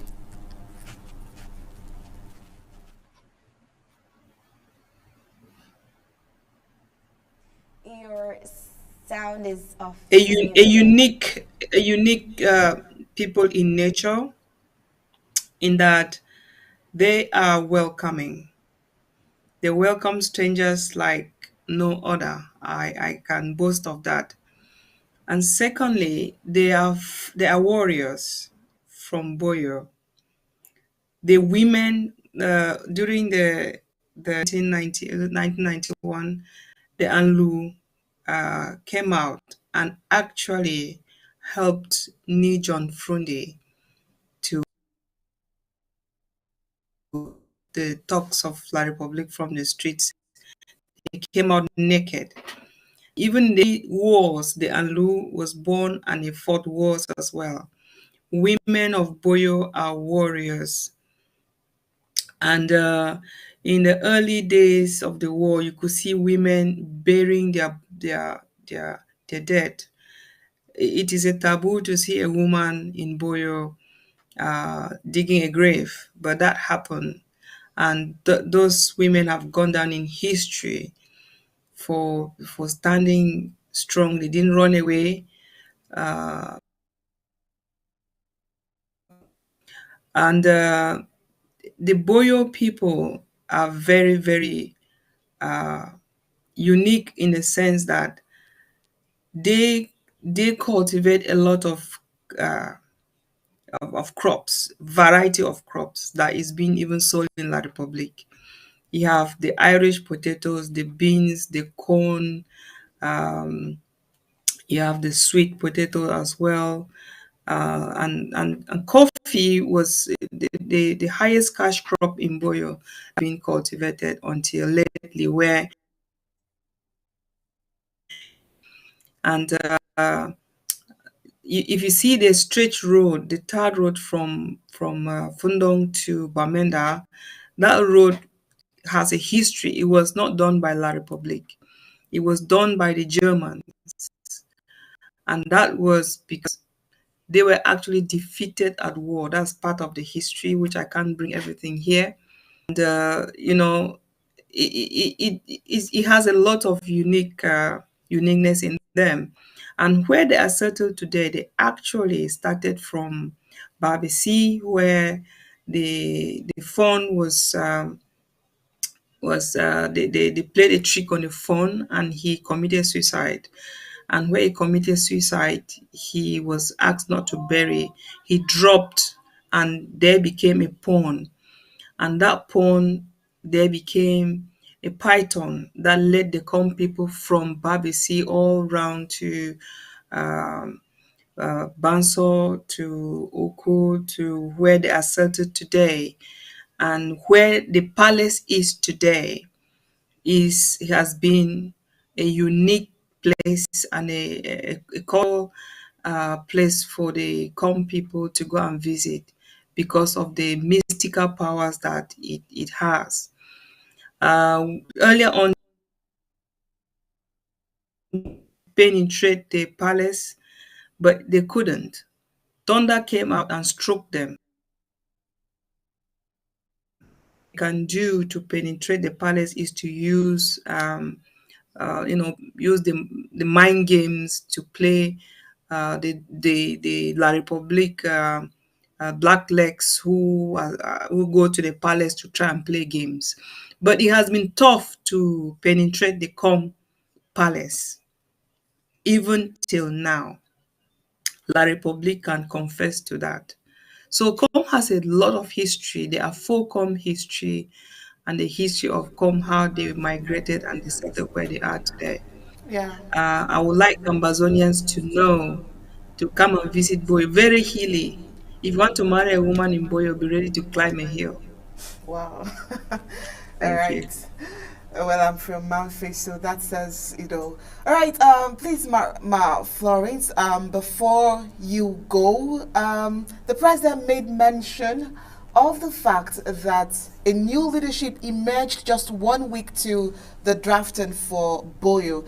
And I'm just quite, excited to the fact that a new leadership emerged and they were able to raise such huge funds.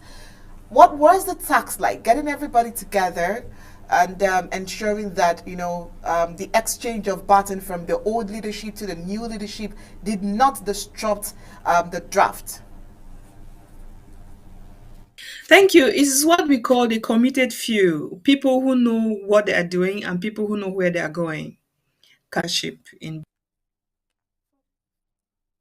and 19, where the Ayuk Tabe's wave of distraction came, and the leader at that time was distracted, and we had to say no, we can't go down that road. We have to constitute according to the interim government standards, and so be it. There are always the watchdog of a project.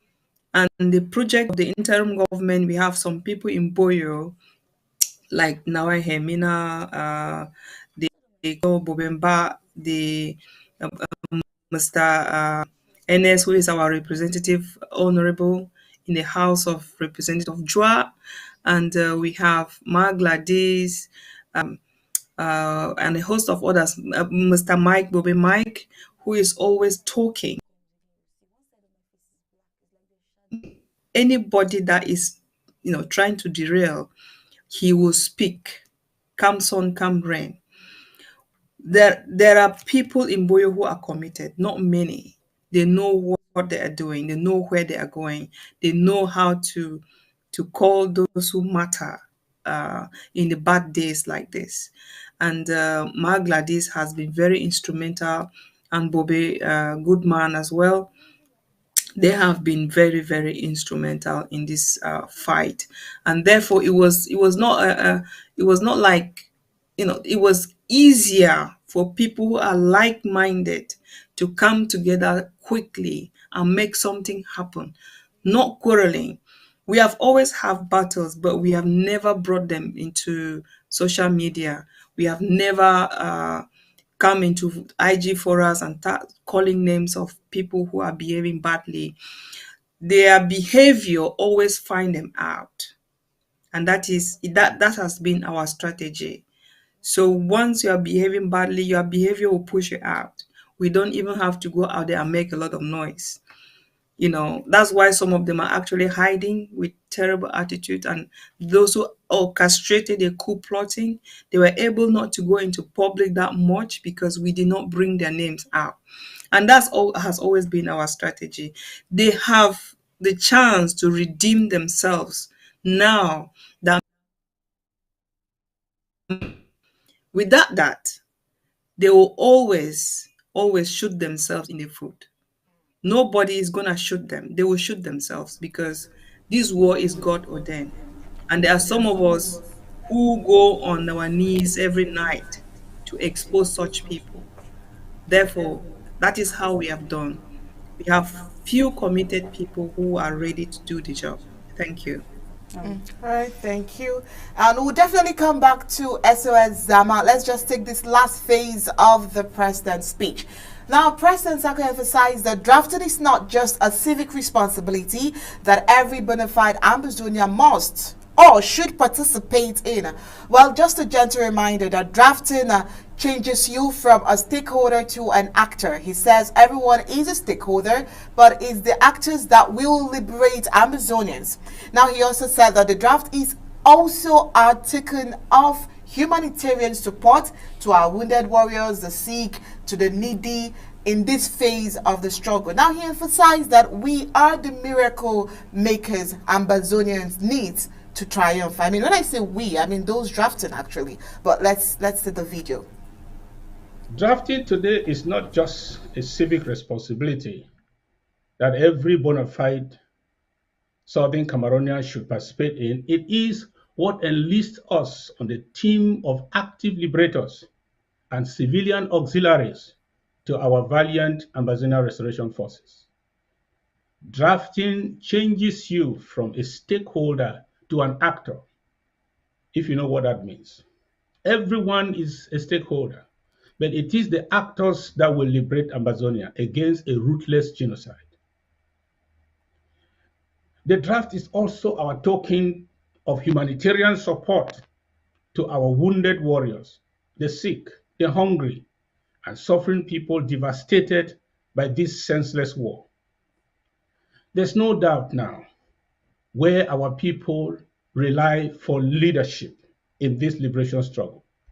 The 30 days lockdown called by the enemy contractors, masking as liberators among us, has clarified any iota of doubt that our people may have still harbored concerning what we already knew.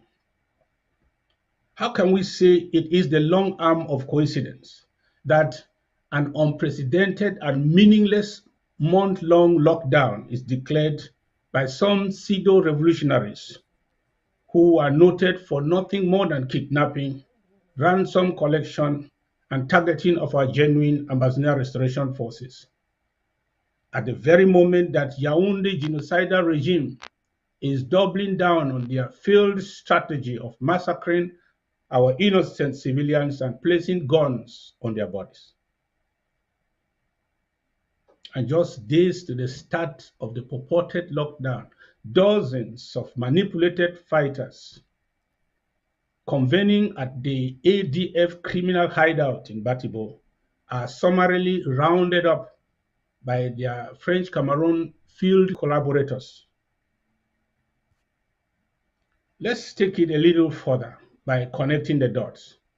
Was that lockdown, that planned gathering, and the massacre a scheme by Ayabacho and his desperate hirers in La République du Cameroon to create the illusion that La République du Cameroon has succeeded to restore normalcy in Ambazonia through the military option, especially as September is approaching? La République du Cameroon wants to buy more time from the impatient international community so they can continue with their refusal to negotiate a political solution to the conflict. Shame on those blue and white traitors who have chosen to trade the destiny of our people for the reward of cowries stained with the blood of our martyrs. Thank you once more, great people in the home front, for listening to your interim government and shattering the diabolic plan by the enemy to impose a lockdown and punish our people as they continue their genocide on us. You have lost a few of our heroes to these brutes, but let me assure you that it will not happen anymore in Boyle County. The choice is ours to uphold his legacy. We have taken the challenge. Let us continue that challenge tonight by drafting generously. Let the 2022 draft for Boyle County commence. Viva the great people of Boyle County, viva the brave Ambazonia Restoration Forces, and viva our beautiful country, the Federal Republic of Ambazonia. Thank you.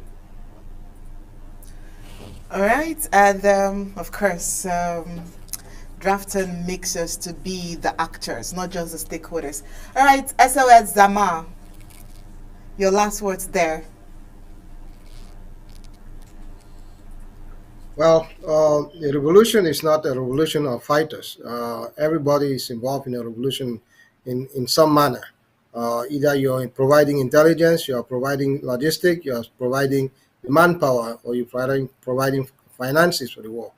All those parameters, anybody can pick up their own side of that parameter and stay on it and put every effort to this war. The war effort is a huge effort, and we are doing it. We are doing it, albeit in a small number, but we are not saying that very few Ambazonians believe in the idea of a liberated Ambazonia. The multitude, the largest majority of Ambazonians want to have independence, but some of them don't know how to contribute to achieve that. They want to micromanage the arm of the war. They want to micromanage finances. Yes, there will be some misuse. Yes, there's always some misaccounting in wars. It doesn't matter what country that is. Ambazonia is no different. But we are making headways to minimize those, to mitigate those differences in accounting. We are asking everybody who is out there, who is still wondering if Ambazonia will happen. Yes, I can say yes, it will happen. It's not in my mind. We are showing the facts on the ground. The facts on the ground is pointing to an Ambazonia that is on the verge of being proclaimed. We are watching that. The 2 weeks that La République gave for this nascent country to die, we did not die stillbirth. We are still kicking. We went on that ICU care, and now we are walking out of the ICU ward. Our soldiers are fighting. Our soldiers are not running like we used to do before. Our soldiers are going on the offensive. We will go on the offensives even in areas I think we cannot come to attack La République. We cannot do this with only a few of us supporting this goal. So the logistics, they need equipment, they need food, they need care when they get wounded, when they need their families need care. Our citizens who are in the bushes need health care, they need food, and all the thing is being looked upon on this interim government led by Dr. Sako. We have been there and we are doing the things not because we want to show that we are better than any other group. We are doing the things because we have to do it as an Amazonian. We are asking on every other group who is out there to join in fighting this war, to join in supporting our people. If they want to specialize on the humanitarian aspect, they can feed the prisoners, they can treat the prisoners, because La Republic is not going to do it. They don't care if our citizens die in jail. But we have to do what we must do. And contributing to fight this war financially is one of those areas where those of us in the diaspora who are 10 or 20, 12,000 miles away from the war front, we are safe, and we can only do but work and pay for this war. To work and pay for those who are sacrificing their lives for our independence. Some of us may never find ourselves in Ambazonia. Some of our fighters who were there, John Litumbe died. There are many other people who in this war died. Dr. Zaman died, who was an avid fighter for this war. We have fallen soldiers that are falling abroad and at home. But we are not going to relent. This war is going to be pronounced a victory for Ambazonia, and we are calling for people to come in and pledge and support and provide their pledges as needed be, because we need this money as soon as we can. With those, we can plan how to do our war strategies. And we want to thank everybody who is out there thinking of where to put money, still thinking of where to put their support. We're asking you to do that through the IG, because the IG has been the main organization that has been doing a lot for the people of Amazonia. If you know any other doing, please let me, and any contribution you do to that organization, I'll put double that. If it meant to fight this war for liberation. We are a people, we act as a people. We are not, we have been divided, we have been broken up into different pieces, but it's all up to us. If we accept it, then we are the fools. We know they've called us the Anglo fools, they've called us all kind of names. But if we let this happen, for them to into different fractions, people who cannot sit and talk together, we will make ourselves the laughing stock.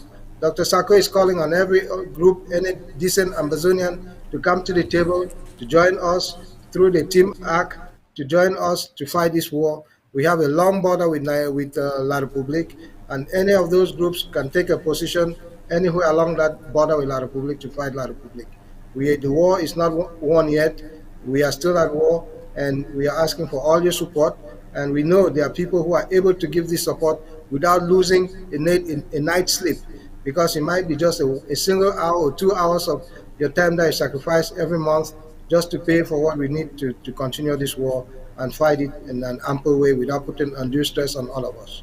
I want to thank everybody so far. I want to thank Dr. Sako for taking out the lead, and all the people in the resource mobilization, Ma Iring, Nijo, and all the other people who are in there, foot and head in the mud, slugging it out, begging money, talking to people, getting insulted every day. But we will take every insult provided you're supporting the Ambazonia goal. The goal is for liberty. The goal is we will address those insults later on when we are in Boya, and we may drink over that. Thank you. Okay. All right, thank you so much, SOS Zama. Indeed, from your last words, the goal is not to make ourselves a laughingstock, but to liberate us from this ongoing annexation. Thank you so much for those beautiful last words there. Ma Florence would like to have your last words to Ambazonians, to Boyo in general, to our viewers. Your last words, please, Ma Florence.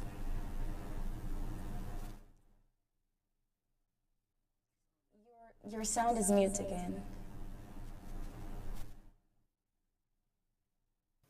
Okay, thank you. We are pleading on every Ambazonian to come on board. whether you want to come and join, as our brother has said, the humanitarian or whichever sector you want to come, the interim government has managed this war so far. And it is only somebody who doesn't want freedom who can still sit aside and criticize the man that has carried Ambazonia on the shoulders. He mentioned this man in his speech. I don't like calling his name, but for the sake of this show, let me say something. This man called Ayaba started with block by block. It failed. He went to Changshu. It failed. He went to Panche. It failed. He went to Contender Force. We don't know what that is. It failed. He went to selling bonds. That failed. Selling of pins. It failed. Electricity cut off. It failed. No more ghost towns. It failed. Alliance with Biafrans. That failed. And the guy was arrested. And this man has something to say. Alliance with Ayuk Tabe. It failed. Somebody told you to come and with him. You refused and said, Johnny, just come.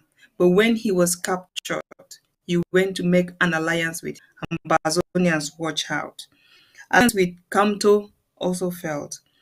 And the alliance, whatever, stabilization force failed as well. And the last card, the recent, is the Unity Warriors, which has also failed because he has sacrificed these innocent poor boys who came to fight with everything they got. Even with bare hands, they started with rubber gun. Ayaba has sacrificed them on the table of the enemy. Anyone who is among us and behaving like the enemy is the enemy. And I'm wondering, why has Ambazonians not called out this man for accountability? Even a single day, I have not seen Ambazonians singing this man's name to bring out accountability for what he has been doing, collecting money for Ambazonians in the name of funding forces on the ground. But nobody has ever asked him, Mr. Ayaba, can you give an account of what you have done? But every day, Sako is being accused of eating money, stealing money, going up, coming down. But those of us who are in the house have not seen that. I don't understand. Where do some of these Ambazonians stand? Why are they so biased? Why can you not, ask accountability for everybody who call himself a leader? I'm sorry to take so long, but I'm calling on every Ambazonian to draft, go to your LG and draft. Now we are pleading with you. I can assure you that tomorrow we are not going to put your name down, which it will not happen until you pay your draft for the number of years that we take my word to the bank. Thank you. All right, thank you so much, Ma Florence. You said quite a number of things that really caught my attention. It is only somebody who doesn't want freedom, the freedom of Ambazonian, that will criticize the works of the president of Ambazonia in the person of His Excellency Samuel Ikomi Sako. And you also made mention that any man who is amongst us and is acting like the enemy is the enemy. These indeed are wise words, and it is an honor, a pleasure to have you here with us today. With those beautiful words of thanks, I think we'll move on with a break now and come back for the rest of the news.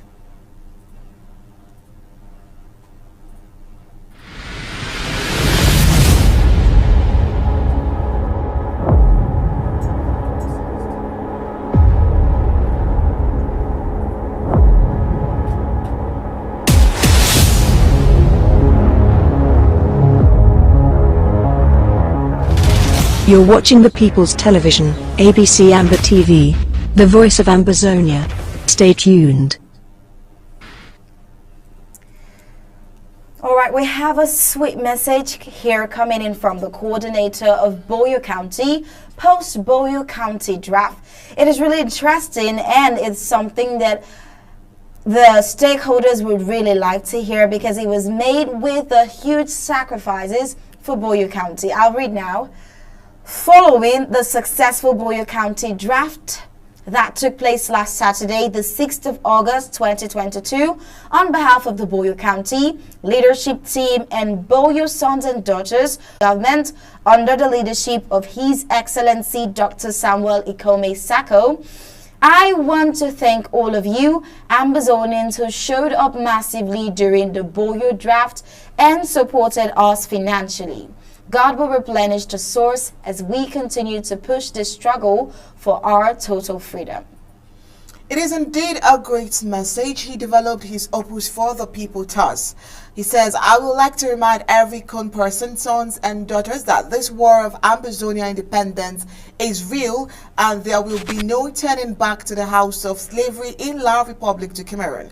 To those Kon sons and daughters who are standing outside or hanging on the fence and laughing as our vulnerable civilians are being butchered every day by the French Cameroon terrorist mad dogs, their laughter will soon turn into tears. To the Kon sons and daughters eating and dancing with their enemy of Ambazonia, I say what a shame watching your Kon families roam the streets of French Cameroon as the internally displaced people of Ambazonia. The Boyle County flag is up and those Boyle County sons and daughters have everything to say. Stop, please. Okay, he wasn't done with the whole beautiful speech. This is how he concludes. He says, brothers and sisters, rethink your stand and come back to the fold and let us together rebuild Boyle and give it the facelift it has had since the early days of this revolution. For those who did not draft last Saturday, the draft for Boyle is still open and you can get in touch with your LGAs and county leadership team to draft. A widow's mite is better than nothing. Wake up Boyle LGAs, wake up Boyle. Honorable Ernest Tim J, Interim House of Representatives. In the end, the House Speaker, Dr. Winnie Lobati, as usual, asked us to remind the people of Boyle that the job Bobe Augustine Ngumjua started has not been completed, and it will be completed only when we reach Boya. Indeed, this is a great one. And it is quite so energizing to listen to. I would say that this evening has been very electric. The energy has been something else. We would like to know what do you think about this? Yeah, it's an amazing piece. And right now it's time for us to get you the editorial.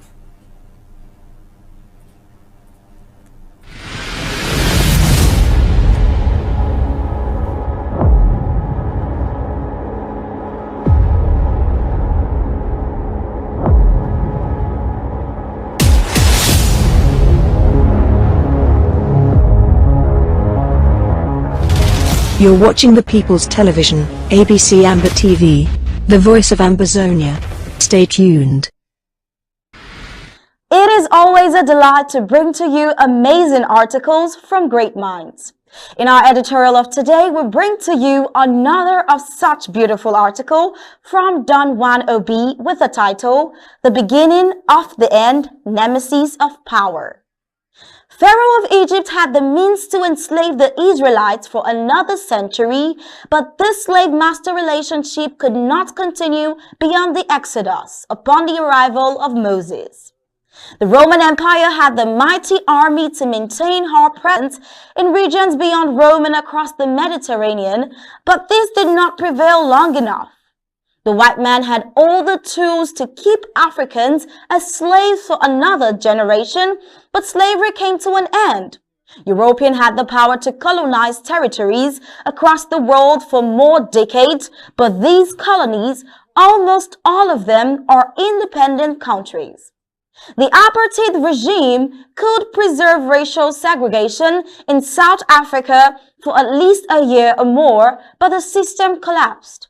The Malaysian Federation could accommodate Singapore for another decade, but Singapore was released from her political bonds. Italian Somalia could hold on to British Somaliland for a while, but this former British Trust territory is liberated. The Soviet Union had the sheer destructive force to control Afghanistan even longer, but her presence there only lived a moment of torment. The Russian Federation had the power to hold on to Georgia, but the small nation is independent. The United States of America possessed the great military capabilities to take over Vietnam and make it part of a vast overseas estate, but this eventually ended in withdrawal. Nigeria could have held on to the former British Southern Cameroons, but this small English-speaking nation walked away. The United Kingdom had the forces to keep Ireland under her authority, but Ireland is a separate country. Indonesia had the weight to sit on the future of East Timor, but this little former Portuguese colony is free. Therefore, it doesn't matter what the enemy is powerful and dispose of all the resources to her advantage. It doesn't matter that the victim is weak and alone in her fears. When it's the appointed time, when the hour is come, when deliverance is decreed, no enemy as large as the Russian Federation, no authority as powerful as the United Kingdom, no force as mighty as the US Army, no villain as many as Indonesian can hold it back. And with that, he came to the end of his article, the beginning of the end, the nemesis of power. Intriguing. And with that also, we come to the end of our editorial of today. If you want more of such articles, kindly visit our website at www.abcambertv.com for more. Subscribe and become a club member. As always, today, I will take you through our payment methods so you can be a part of this winning strategy. Simple as our name, ABC Amber TV payment channels, Cash App, telephone +1240 486 8768. Hashtag $Amber ABC, Zelle, Ambazonia Broadcasting Corporation, telephone number +1240 486 8768. PayPal payments at abcambertv.com. UK bank account holder Ambazonia Broadcasting Corporation, sort code 231470, account number 229908885. IBAN GB25TRWI 23147022990885. Europe account holder Ambazonia Broadcasting Corporation, BICTRWI BEB1XXX. IBAN BE42967309341854. Australian bank account holder Ambazonia Broadcasting Corporation, BSB code 802985, account number 211040023. Canadian bank account holder Ambazonia Broadcasting Corporation, institution number 621, account number 2001102864148, transit number 16001. New Zealand account holder Ambazonia Broadcasting Corporation, account number 04202101042037. Thank you for your donations. I am Star Smart reporting for Undaunted ABC Amber News.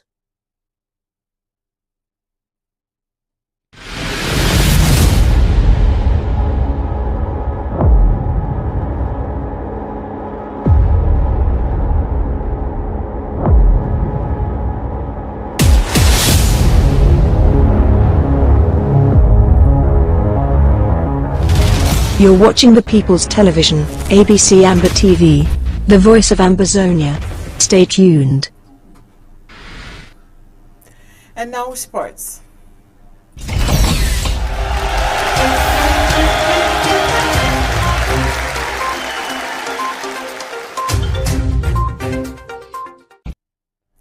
CAF is a uncalled, bad, irresponsible, and unacceptability remarks by Napoli President Mr. Aurelio De Laurentiis on African players and the African Cup of Nations by publicly declaring that players who sign for Napoli must sign a waiver denouncing participation in the African Cup of Nations as a condition of employment. De Laurentiis' comments likely to fall under Article 14 of the UEFA disciplinary regulations. CAF therefore urges UEFA to initiate disciplinary investigations against him. CAF is committed to the role that football plays in Africa, Europe, North and South America, Asia, and globally of bringing together and uniting people of different cultures, language groups, races, ethnic groups, and religious backgrounds. But Gabellison has more. Latest world sports. Football. CAF condemns unacceptable comments by Napoli FC president on African players. CAF is appalled by the irresponsible and unacceptable remarks made by Napoli president Mr. Aurelio De Laurentiis on African players and the African Cup of Nations by publicly declaring that players who sign for Napoli must sign a waiver denouncing participation in the African Cup of Nations as a condition of employment. De Laurentiis' comments likely to fall under Article 14 of the UEFA disciplinary regulations. CAF therefore urges UEFA to initiate disciplinary investigation against him. CAF is committed to the role that football plays in Africa, Europe, North and South America, Asia and globally of bringing together and uniting people of different cultures, language groups, races, ethnic groups and religious backgrounds. We have no doubt that Napoli and UEFA are as committed as CAF is to these global humanitarian objectives. Are we to assume that the chairman of Napoli is going to include similar restrictive conditions to players from South America, Asia, and other confederations prohibiting them from playing in their continental competitions, which are important for the development and growth of football globally? The African Cup of Nations is the flagship competition of the African continent and one of the leading global football competitions. Its last edition in Cameroon was shown in more than 160 countries and attracted more than 600 million viewers. Commonwealth Games. Australia beat India by 9 runs to claim cricket gold. Australia continued their dominance of women's cricket with a thrilling 9-run victory over India at Edgbaston to clinch Commonwealth Games gold. Having secured the Women's Ashes and World Cups in both the 20 and 50 over formats, this success completed a fine quadruple for Meg Lannings. Beth Mooney hit 61 to help Australia reach 161.8 from their 20 overs. Harmanpreet Kaur's stunning 65 gave India hope, but her dismissal sparked a collapse and they were all out for 152. New Zealand claimed the bronze after beating England by 8 wickets earlier in the day. It is the first time women's cricket has featured in the Commonwealth Games. Australia batter Talia McGrath was cleared to take part in the final despite testing positive for COVID-19 before the start of play. Cricket Australia said medical staff had implemented a range of comprehensive protocols to minimize the risk of transmission to other players and officials. Despite the early loss of Alyssa Healy for 7, Australia got off to a flying start and were 83-1 after 10 overs. But Captain Lanning was dismissed for 36 thanks to some brilliant fielding by Radha Yadav, who backflicked the ball onto the stumps to run her out at the non-striker's end. Australia's innings was then anchored by Mooney, whose 61 came off for the 1 deliveries before she was dismissed by a stunning one-handed catch by Deepti Sharma in the deep with 16 balls of the innings remaining. India was reduced to 22-2 in their reply, but a brilliant partnership of 96 between skipper Harmanpreet and Jemimah Rodriguez raised hopes of an upset. They were on a par with Australia's scoring rate going into the 15th over, but Rodriguez and Harmanpreet fell in quick succession and India saw their chances of victory fade. They kept fighting and went into the final over needing 11 runs to win with 2 wickets left. But Meghna Singh was run out of the second ball and Yastika Bhatia trapped on the next delivery to spark scenes of jubilation among the Australian players as they celebrated gold to add to the remarkable Hall of Honours. Gab Ellison reporting for Undaunted, ABC Amba News.